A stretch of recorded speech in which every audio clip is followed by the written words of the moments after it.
Hello once again.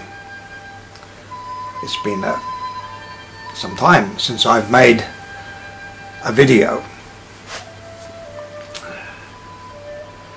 Katha Unconditional Love number 34. And Reincarnation and the Kathas. Sounds similar to a book called The Kathas and Reincarnation. This book by Dr. Arthur Gurdam. This was concerned a group reincarnation that happened in the south of England, and Dr. Gurdam was an English psychiatrist. And when you're a doctor, a professor, a psychiatrist, people tend to sit up and take a little more notice. I can't lay claim to that. I'm an ex-soldier, a few wars behind me, survived them. Chinese herbalist, wrote a few books, done a few paintings, jack of all trades, mastered not many at all. It doesn't matter. But I am part of a group reincarnation here in Sydney, Australia. And the one connection between these two group reincarnations is a guide called Breda de Montserrat. My guide, I've mentioned her before. I mentioned how for about a period of some 8 years or so, she spoke like I'm speaking to me. Not with great deep philosophical thought, just plain simple language.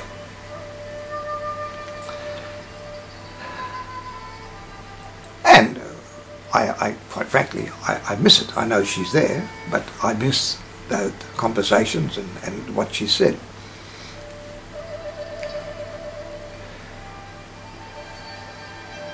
The one thing that Catharism, Gnosticism, one of the things that it has in common is reincarnation. It is a central, pivotal basis to both. As I mentioned before, Catharism was a Christian Gnostic religion, which was evolving, and at the time of the Cathars was evolving, and even though they are wiped out, these people, these souls, have moved into the world of spirit, but there, life goes on, be it disembodied, and people learn and people evolve. So, Catharism is back. It's in vogue to a degree, but it's a Catharism for a different age. Nothing stays the same. Gnosticism is also on the increase. Not a lot of people are happy about that, especially in some of the religious types. That's okay.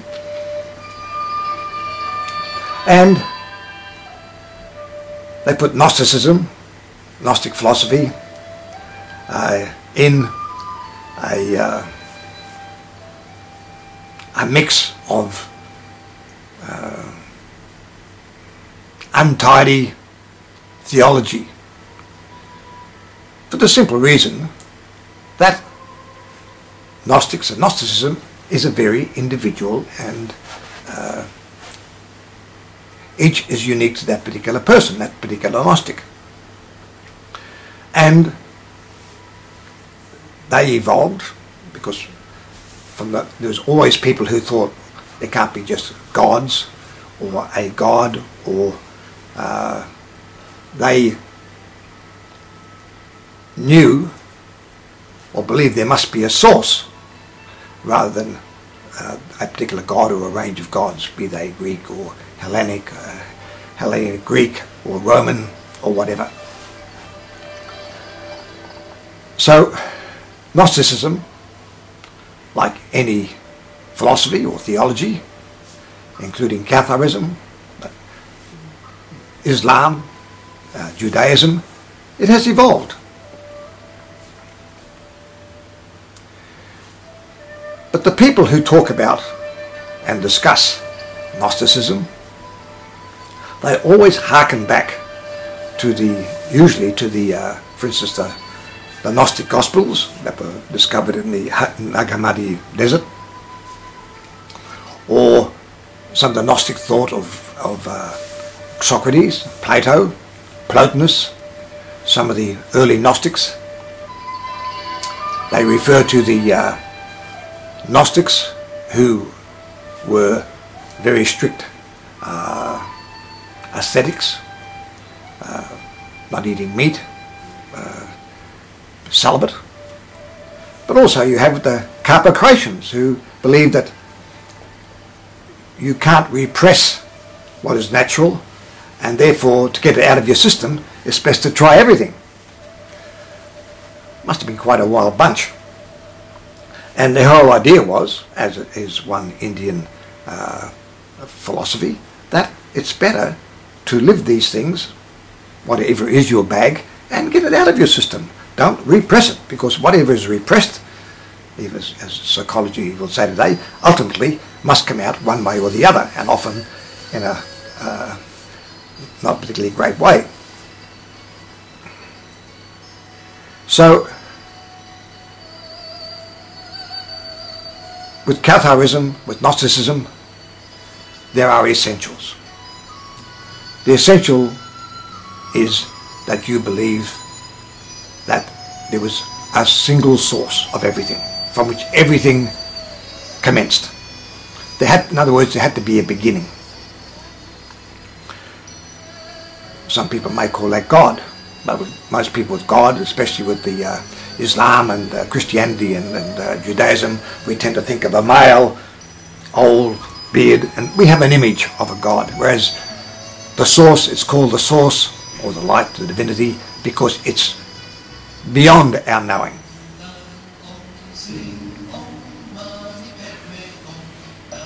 Another facet is reincarnation. That Gnosticism, there's a spark or piece, an essence that came away from the source when we were created. But we had a beginning as well. And that divine spark, which is even beyond the soul, it's our unique essence, our unchanging individuality, the absolute core of our personality. That never changes, be you male or female, be you embodied in this physical plane on Earth or some other planet, or you're in the world of spirit. Your essence never changes. Your essence doesn't change. Your emotions can go up and down and around about, and you can be happy, sad and so forth, but your inner core it's like a fingerprint or a thumbprint. It's there for eternity. And ultimately, when we have become enlightened, what is enlightenment? Well, many things to many people, but to a Cathar, to a Gnostic, it is that we have unconditional love for everybody and everything everywhere. Tall order. In fact, it's a big order. In fact, no one will accomplish it in one lifetime or many lifetimes. So there is this cycle of reincarnations for us to evolve and improve, to get to the point where we reach that level of evolvement, enlightenment.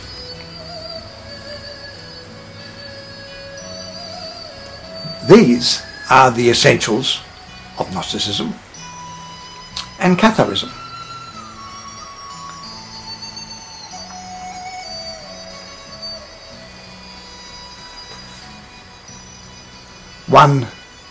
If one's a Cathar, then you're a Gnostic, because it's a Gnostic philosophy, although it was tied in with Christianity. But one can be a Gnostic and not be a Cathar or any other philosophy. One doesn't need to be, but they both have these aspects in common. Okay, so that's it. You know, we don't have to go back to ancient texts. We don't have to listen to some theologian expounding on the fact that what we call the ancient philosophies of Gnosticism. They're there if you're interested, sure. But to read about them is, in many cases, to just become completely confused. The thing is to be aware of the essence, and if that's your situation, that's what you feel, then that's fine. It's not easy, because we live in a consensual world. What do I mean by that? Take medicine. If you happen to live in the USA or Australia, a lot of European countries, England, the medicine will take cancer. With that, if you have cancer, the orthodox treatment is chemotherapy followed by radiation. If some other doctor decides, no, I'm going to use some other treatments, that doctor is a medical heretic, which is as bad as a religious heretic, or even worse. The whole medical establishment comes down on them. And yet, on YouTube, books, there are thousands upon thousands upon thousands of people who have managed to survive their cancer. And sometimes in conjunction with orthodox medicine, chemotherapy, and others, they haven't used it at all. It's not my scope to go into that here. But what I'm saying is that doctors, there's this consensus of medicine. Our culture, now we're in a Judaic culture, an Islamic culture, a Christian culture, it also has a consensus that Christian, well, you're supposed to believe in a Christian God. If you're Muslim, you're supposed to believe in Allah, which is the same God, but Muhammad is his prophet. If you're Judaic, you live also by the book, and thousands of years of tradition with Islam. So this is the consensus of these faiths.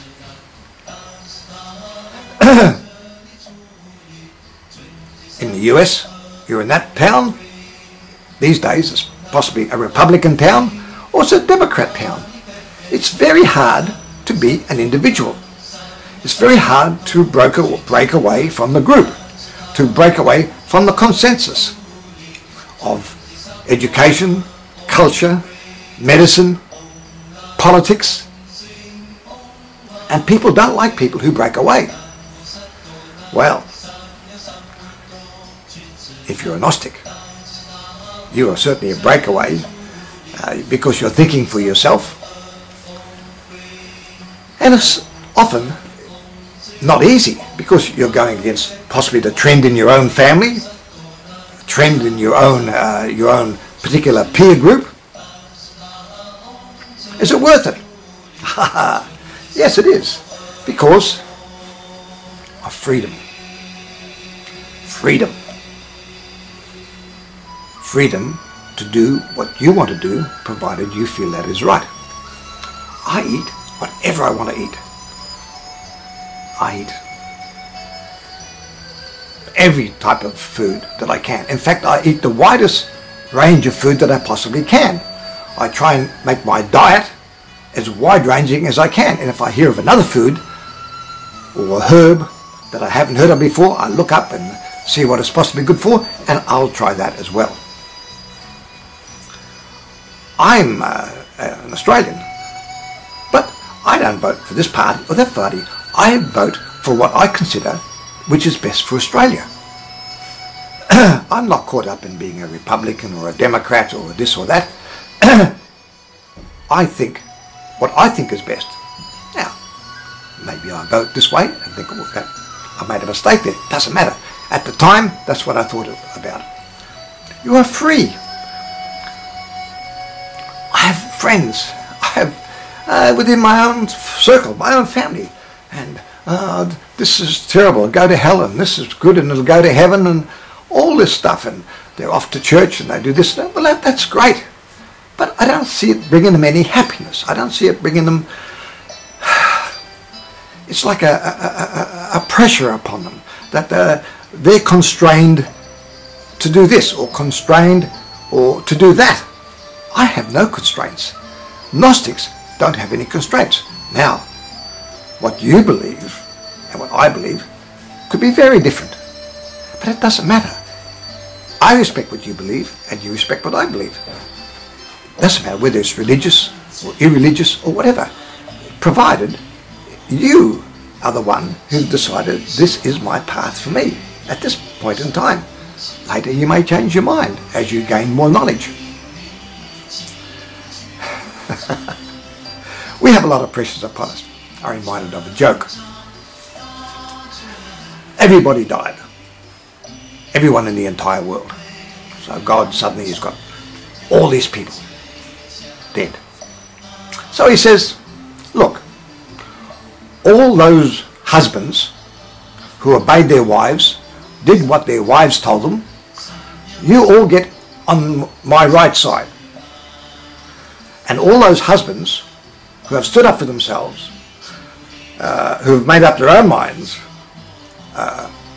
and you stand on the left. And they looked, and suddenly all those who had obeyed their wives did what their wives wanted. They went for hundreds and hundreds and hundreds of miles. You look over to the left, and there was this one solitary person. He said, aren't you ashamed of yourselves? I made man, to be the boss. And look, there's only one person over there. Look at him. He said, I'm really proud of you. He said, standing there. And the guy said, yes. He said, my wife told me to stand here. So, it's a joke. But we have these pressures upon us. Because so many things in the world is consensual. There's a consensus of this, a consensus of medicine. It's very, very hard to go against your doctor. Another joke, and this doctor's doing his rounds in the hospital. And the doctor said to the Irish nurse, oh, that one, he's dead, cover him over. And the patient said, no, I'm not dead. The nurse says, you keep your mouth shut. She said, the doctor knows best. It's like that because in hospitals, the doctor does know best. You've only got 3 months to go, and if you don't die in 3 months, you're upsetting that doctor.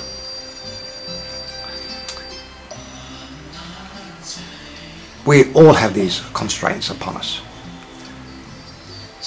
Gnosticism, Catharism for a different age, Gnosticism today is the fact that we're breaking free.